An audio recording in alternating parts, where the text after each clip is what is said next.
সামনে কুরবানির হাট। কুরবানির হাটে আমাদের প্রস্তুতি আল্লাহর রহমতে খুব ভালো আছে। আমাদের এই কুমিল্লা অ্যাভারেজে সকল উপজেলায় প্রায় মিনিমাম 4 থেকে 8টি পর্যন্ত হাট বসে। তো আমাদের এই কুমিল্লাতে কুরবানির যোগ্য পশুর কোনো ধরনের ঘাটতি নেই। কুরবানির যোগ্য পশু আছে 2,59,000, আর কুরবানি হবে হলো 2,47,000। 12,000 পশু আমাদের উদ্বৃত্ত থাকবে। আমাদের এই 17টা উপজেলা, এই 17 উপজেলার ভিতরে আপনার প্রায় 2800-র মতো হৃষ্টপুষ্টকরণ গরুর খামার রয়েছে। এই খামারগুলি সহ যারা একটি দুইটি গরু পালে পারিবারিকভাবে, সব মিলেই আমাদের এই পরিসংখ্যান। ইনশাল্লাহ সামনের দিনে আমাদের কুরবানি পশুর কোনো ধরনের ঘাটতি কুমিল্লা জেলায় পরিলক্ষিত হবে না।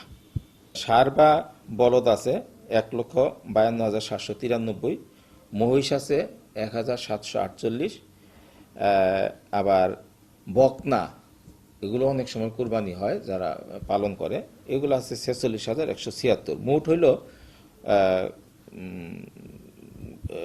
গরু বকনা মিলিয়ে ষাঁড় মিলিয়ে হইল আমাদের 2,717। আবার ছাগল ভেড়াও হয় কুরবানি এই কুমিল্লা জেলায়। ছাগল আছে 54,852, ভেড়া আছে 3,235, অন্যান্য হইল 196। মোট হইল 58,283। যে যাতে কুরবানি পশুতে কোনো ধরনের ক্ষতিকারক কোনো কিছু ব্যবহার না করে, ধরেন অনেকে স্টেরয়েড ব্যবহার করে, এগুলো পশু আমরা তাদেরকে অ্যালার্ট করি, সচেতন করি যে এগুলো করলে ক্ষতি হবে, পশু মারা যেতে পারে। আপনার 4টা পশু পালন করতেছে, দেখা গেছে একটা যদি মারা যায় তাহলে তার সবই শেষ, চালান সহকারে চলে যায়। তো পাবলিক অনেক সচেতন হয়েছে, এখন এগুলি আর তেমন একটা ব্যবহার হয় না।